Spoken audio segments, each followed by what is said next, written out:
Hello বন্ধুরা, তোমাদের সকলকে স্বাগত জানাই আমার ইউটিউব চ্যানেল রেড সিতে। আজকে আমরা গুরুত্বপূর্ণ একটি বিষয় নিয়ে আলোচনা করতে চলেছি। বিষয়টা হলো পঞ্চম শ্রেণীদের বিষয় আমার গণিত বিষয়টিকে নিয়ে। তোমরা জানো যে তোমাদের খুব তাড়াতাড়ি পরীক্ষা হবে, সেকেন্ড ইউনিট টেস্ট। তাই আজকে আমরা বেশ কিছু 100% কমনযোগ্য প্রশ্নোত্তর নিয়ে আলোচনা করব, যেগুলো বিগত বছরের পর্ষদ থেকে সংগৃহীত। তাই অতি অবশ্যই তোমরা ভিডিওটা প্রথম থেকে শেষ পর্যন্ত দেখো। ভিডিওটা যদি ভালো লাগে অবশ্যই চ্যানেলটিকে সাবস্ক্রাইব করো, ভিডিওটাকে লাইক করো, তুমি যেমন দেখছো তোমার বন্ধুর মাঝে ভিডিওটিকে শেয়ার করো। তাহলে শুরু করা যাক আজকের আমাদের মূল।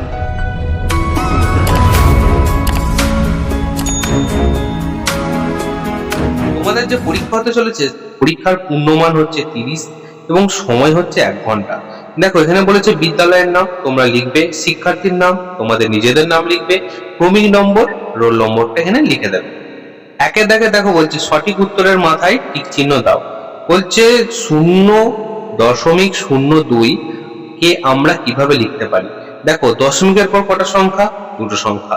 তাহলে আগে আমরা যেমন 2 আছে লিখে দেবো, দশমিকের পর দুটো মানে একের জায়গায় দুটো শূন্য। তাহলে 2/100 হলো উত্তর। তাহলে সঠিক উত্তর হবে এইটা। একটি বর্গাকার মাঠের বাহু 4 সেমি হলে ক্ষেত্রফল কত? একটা বর্গাকার মাঠ মানে 4 চৌকো, তাহলে তার বাহুর দৈর্ঘ্য 4 সেমি মানে চতুর্দিকেই 4। তার ক্ষেত্রফলের সূত্র কি? বাহু গুণিত বাহু। তার মানে কি 4 গুণিত 4 অর্থাৎ 16 বর্গ সেমি। সঠিক উত্তর হলো 16 বর্গ সেমি। তারপরে বলছে রেখা বন্ধনীর চিহ্ন কেমন? রেখা বন্ধনীর চিহ্ন রেখার মতোই, তাহলে এইটা হবে তার সঠিক উত্তর। একটি বিন্দু দিয়ে আমরা কতগুলো সরলরেখা আঁকতে পারবো? একটি বিন্দু দিয়ে আমরা অসংখ্য সরলরেখা আঁকতে পারবো। ঠিক আছে। তারপর দেখো বলছে 3/5 ও 2/7 সমান কত? এটা যদি যোগ করতে হয়, দেখো আমরা যদি যোগ করি 3/5 যুক্ত 2/7, প্রথমে 5 আর 7 এর লসাগু করতে হবে। লসাগু যেহেতু মৌলিক সংখ্যা, তাহলে আমরা জাস্ট গুণ করে দেবো, তাহলে হবে 35। এবার এই 35 এর সাথে 5 কে কি করতে হয়? ভাগ। তাহলে 5 এর সাথে 35 কে ভাগ করলে আমরা পাবো 7, সেই 7টাকে 3 দিয়ে গুণ করবে। তারপর আবার একই রকম ভাবে 35 কে 7 দিয়ে ভাগ করবে, পাবো 5, তাকে 2 দিয়ে গুণ করবে। তাহলে এখানে আমরা কত পাবো বলো? এখানে নিচে 35 হয়ে গেল, উপরে 21 যুক্ত 10, তাহলে আমরা পেয়ে যাচ্ছি 31/35। ঠিক আছে।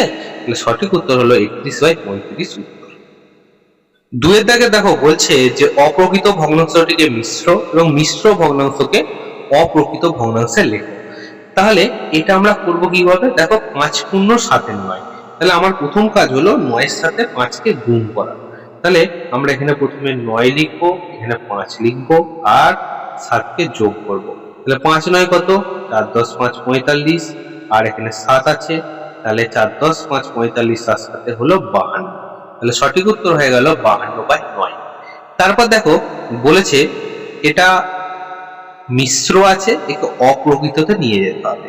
তাহলে কি আছে? 38 আর তার নিচে 7, তাহলে এখানে আমরা 38 লিখে দেবো। তাহলে 7 এর নামটাই 5 7 35, বিয়োগ করলে 3। তাহলে আমরা পাচ্ছি কি? আমরা পাচ্ছি যেটা ভাগফল সেটা হবে পূর্ণ। তাহলে এখানে 5 বসিয়ে দেবো, যেটা ভাগশেষ সেটা হয়ে যাবে লব। তাহলে দেখো অঙ্কটা কিন্তু আমাদের হয়ে গেল। পরেরটা দেখো বলা হচ্ছে নির্দেশ মতো দশমিক ভগ্নাংশের যোগ ও বিয়োগ করি। তাহলে যোগ করি, তাহলে 6 এর উপরে 0 মানে 6 নেমে গেল, 5 এর সাথে 12 2, দশমিক হাতে থাকে 1, 7 আর 2 9, 10 এর 0 হাতে থাকে 1, 1 আর 1 2, উপরে 0 2 নেমে গেল, আর 3 আছে 3 বসিয়ে দেবো। ঠিক আছে। চলো পরের কি বলছে? বিয়োগ। 0 0 নেমে গেল, 5 কইলে 10 5, দশমিক হাতে থাকে 1, 5 এর 1 6, 6 কইলে 10 4, হাতে থাকে 1, 1 রেখে মিলে গেল 0। তাহলে উত্তর পেয়ে গেলাম আমরা 4.50। পরেরটা দেখো বলছে যে সরল করো। এই সরলের মধ্যে একটা লক্ষ্য করো, এখানে ভাজিত 8 আছে, কিন্তু তার আগে 4 আছে। তাহলে 8 4 দিয়ে তো ভাগ যাবে না, তাহলে কি এখানটায় আগে আমাকে কি করতে হবে? আগে আমাকে গুণের কাজ করতে হবে, তারপরে আমি ভাগের কাজ যাবো। তাহলে এইটা যদি আমরা গুণ করি 6 5 30, 30 আর 4 120, তাহলে আমরা লিখবো 120 ভাজিত 8 ভাজিত 5 গুণিত 7। তাহলে 120 কে 8 দিয়ে ভাগ করলে আমরা পাবো 15। তাহলে আবার লিখি 15 ভাজিত 5 গুণিত 7। 15 সাথে 5কে ভাগ করলে 3 আর 7 দিয়ে গুণ করলে হবে আমার 21 হবে উত্তর। ঠিক আছে, চলো পরেরটা কি বলছে দেখো। পরেরটা বলছে 6 গুণিত 4 প্রথম ব্র্যাকেটের মধ্যে, তাহলে প্রথম ব্র্যাকেটের কাজ আগে আমাকে করতে হবে। 4 6 হবে 24, যেমন লিখবো ভাজিত 2 ভাজিত 2 গুণিত 3। 24কে 2 দিয়ে ভাগ করলে হবে 12 ভাজিত 2 গুণিত 3। 12কে 2 দিয়ে ভাগ করলে পাবো 6 গুণিত 3, তাহলে 3 6 হলো 18 আমার উত্তর। ঠিক আছে, গয়েরটা দেখো বলছে যেটি ঠিক তার পাশে টিক দাও। দেখো 3 আর 9 গুণ করলে আমরা 27 পাচ্ছি, আবার 9 আর 3 গুণ করলেও 27 পাচ্ছি, তার মানে এটা ঠিক। কিন্তু 3 আর ভাজিত 9 অর্থাৎ 9কে 3 দিয়ে ভাগ করা যায় না, আবার 9 3 দিয়ে এটা ভাগ যায় কিন্তু এটা ভাগ যাবে না, তাহলে এটা হচ্ছে না। তাহলে আমরা এখানে কাটা চিহ্ন দেবো বা দেওয়ার কোনো দরকার নেই। 5 দাগে দেখো বলছে ফাঁকা জায়গায় সঠিক উত্তর লেখো। তাহলে একটা সংখ্যা দেওয়া আছে, স্থানীয় মানে বিস্তার করতে হবে এবং কথাই লিখতে হবে। তাহলে 200.72 কে যদি স্থানীয় মানে বিস্তার করি কি লিখবো দেখো, লিখবো 200 যুক্ত 7 আছে 0.7 মানে 7/10, আর 7 2 ছিল মানে 2, দশমিকের পর দুটো সংখ্যা মানে একের গায়ে দুটো শূন্য। তাহলে এটাকে কথায় লিখলে কি লিখবো, লিখবো 200.72। ঠিক আছে, পরেরটা দেখো কথায় লেখা আছে 1638। ঠিক আছে, 1638.41। আগে আমরা সংখ্যাটা লিখে দিই 1638.41। তাহলে এইটাকে যখন স্থানীয় মানে নিয়ে যাবো তাহলে কি দেখো 1000 মানে একের গায়ে 3টে শূন্য, যুক্ত 600 যুক্ত 30 যুক্ত 8, যুক্ত দশমিকের পর 4 মানে একটা সংখ্যা 10 হলো, আর দশমিকের পর দুটো সংখ্যা মানে 100। ঠিক আছে, তাহলে এইটা হলো আমার উত্তর। পরে 6 দাগে দেখো বলছে ছোট থেকে বড় সাজাও। তাহলে ছোট থেকে বড় সাজাও, আগে দেখো কি আছে 0.003, মানে এটাকে যদি আমাকে ভগ্নাংশে নিয়ে যেতে হয় তাহলে আমরা কি পাবো বলো, 3/1000 পাচ্ছি, মানে দশমিকের পর 3টে সংখ্যা মানে 3/1000। তারপরে 0.03 মানে কি 3/100, আর এটা মানে 3/10। তাহলে এদেরকে কি করতে হবে, আমাকে প্রত্যেককে বাকি দুটোকে হাজার করতে হবে তলাতে। তাহলে 3/100কে যদি আমি হাজার করি, 3/100কে হাজার করা মানে আমাকে উপর নিচেকে 10 দিয়ে গুণ করে দেওয়া। তাহলে 10 দিয়ে গুণ মানে 30/1000, আর এই 3/10কে হাজার করা মানে আমাকে কি করতে হবে, আমাকে এদেরকে 100 দিয়ে গুণ করে দিতে হবে দুটো। 100 দিয়ে গুণ করলে 300, আর এখানে হচ্ছে 1000। তাহলে সবচেয়ে যদি ছোট থেকে বড় সাজাতে হয় তাহলে সবচেয়ে ছোটকে ছোট হলো এ, তার থেকে ছোটকে এটা, এবং সবচেয়ে বড় হলো এটা। তাহলে আমরা ছোট থেকে বড় যদি বলি তাহলে এই দিকে আমরা আমুকগুলো দিয়ে নেব। ঠিক আছে, চলো পরেরটা দেখো কি বলা হচ্ছে। পরেরটা আছে 6.06। তাহলে 6.06কে আমরা যদি করি তাহলে এইভাবে লিখবো 606/1000। তারপর এইটা যদি হয় 660/1000। তারপরে এটা যদি হয় তাহলে লিখবো 666/1000। তাহলে এদের মধ্যে সবচেয়ে ছোটকে সবচেয়ে বড়, তাহলে সবচেয়ে ছোট হলো 606, তারপর 660, তারপর 666। তাহলে একই রকম ভাবে এদের দিকে হামুকগুলো বসে দিলেই আমার ছোট থেকে বড় সাজানো হয়ে যাবে। পরেরটা গয়েরটা দেখো বলছে 2/5, 2/10, 2/100। তাহলে আমাকে কি করতে হবে, আমাকে এই যে 2/100 আগে কি করতে হবে, এদের সবাইকে বাকিগুলোকে 100তে নিয়ে যেতে হবে। যেহেতু 2/100 হয়ে গেছে, এখানে আমরা জাস্ট 2/100 কথাটা লিখে দিচ্ছি।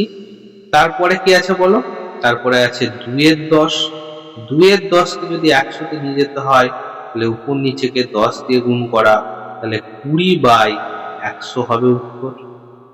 তারপর 2-এর 5কে যদি নিয়ে যেতে হয় 5×20 অর্থাৎ উপর নিচেকে 20 দিয়ে গুণ করতে হবে, তাহলে 2×20 = 40 আর নিচে 100।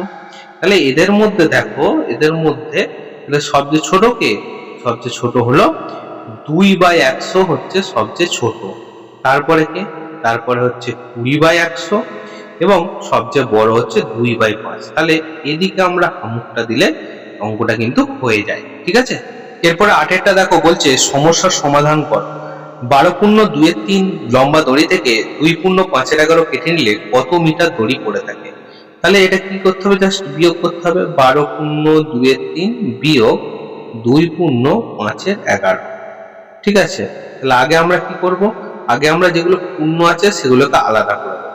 ঠিক আছে, তাহলে আগে আমরা যদি করি এইভাবে লিখব যে 12+2-3 বিয়োগ 2+5-11 হয়েছে।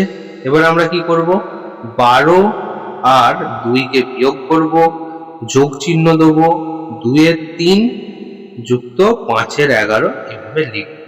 ঠিক আছে, তাহলে এখানটাতে আমরা করি 12 আর 2-এ বিয়োগ করলে কত হয়? 10। এখানে যোগ দেব, 2-3 আর 11 এদের লসাগু কি হবে? 33। 33-কে 3 দিয়ে ভাগ করলে কত হবে? 11। তাহলে 11 গুণিত 2 যুক্ত 33-এর সাথে 11-কে ভাগ করলে কত হয়? 3। 3 গুণিত 5। তাহলে এখানে লিখি 10 যুক্ত 10 আর 2-এ 20 যুক্ত 15/33। তাহলে উত্তর হবে 10 যুক্ত নিচে 33, 20 আর 15 যোগ করলে হবে 35। তাহলে সঠিক উত্তরটা দাঁড়ালো 10×35/33 হবে এর উত্তর। পরেরটা দেখো, কয়েকটা বলছে একটি পার্কের দৈর্ঘ্য 30 মিটার, প্রস্থ 20 মিটার হলে পার্কটির বেড়া দিতে কত মিটার তারজাল লাগবে? যখনই বেড়া দিতে মানে পরিসীমা চাইছে। তাহলে একটা আয়তক্ষেত্র পার্ক যার দৈর্ঘ্য হচ্ছে 30 মিটার, তাহলে এটা 30 হলে এটাও 30 আর এটা 20 হলে এটাও 20। তাহলে কি বলছে? পরিসীমা। তাহলে পরিসীমা সূত্র কি? 2 গুণিত দৈর্ঘ্য প্লাস প্রস্থ। তাহলে এখানে আমরা 2 গুণিত 30 যুক্ত 20 সমান 2 গুণিত 50 অর্থাৎ 100 মিটার হবে আমার। তাহলে 100 মিটার হচ্ছে এর উত্তর। পরেরটা দেখো, বলছে বালতিতে 2.783 লিটার জল আছে, 3টি 1 লিটার বোতলের জল বালতিতে ঢালা হলো। 3টি 1 লিটার করে, তাহলে 3টি 1 লিটার মানে 3 লিটার জল। তাহলে আমরা এখানে লিখে দেবো 3 লিটার জল, তাই তো? বলছে এখন তাহলে কত লিটার জল আছে? তাহলে এইটাকে বলছে বালতিতে এত ছিল, 3 লিটার ঢালা হলো, তাহলে এখন কত? জাস্ট কি করব? যোগ করে দেবো। ঠিক আছে, তাহলে এখানটায় আমরা কি দিয়ে দেবো? 2.783 আর 3 লিটার যোগ করবো। 3 নামলো, 8 নামলো, 7 নামলো, 0.5। তাহলে এখন কত লিটার জল আছে? 5.783 লিটার জল আছে। কত টাকা বলছে? 720 পয়সা সমান কত টাকা কত পয়সা? 720 টাকা, একে যদি 720 পয়সাকে আমরা যদি 100 দিয়ে ভাগ করি তাহলে পেয়ে যাব।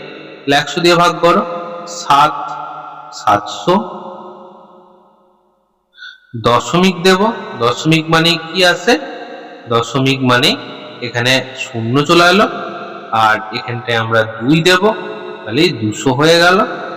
আর দশমিকের পর কিছু নেই বা দশমিকের পর 2 আছে, তাহলে এখানে একটা শূন্য হয়ে যায়। তাহলে এটা কত টাকা? এটা হবে 7.20 টাকা। ঠিক আছে, এটাই হবে আমাদের উত্তর। চলো তাহলে বন্ধুরা, আজকে আমি পঞ্চম শ্রেণীতে আমার গণিত বিষয়টিকে নিয়ে আলোচনা করলাম, পুঙ্খানুপুঙ্খভাবে এবং ধরে ধরে অঙ্কটা করে দিলাম। যদি ভিডিওটা ভালো লাগে বা ভিডিও থেকে তোমরা কিছুমাত্র উপকৃত হও, অবশ্যই চ্যানেলটিকে সাবস্ক্রাইব করো, ভিডিওটিকে লাইক করো, তুমি যেমন দেখছো তোমার বন্ধুর মাঝেও ভিডিওটিকে শেয়ার করে দাও। তাহলে দেখা হচ্ছে অন্য কোনো ভিডিওতে, অন্য কোনো দিন। After all, thanks for watching. Best.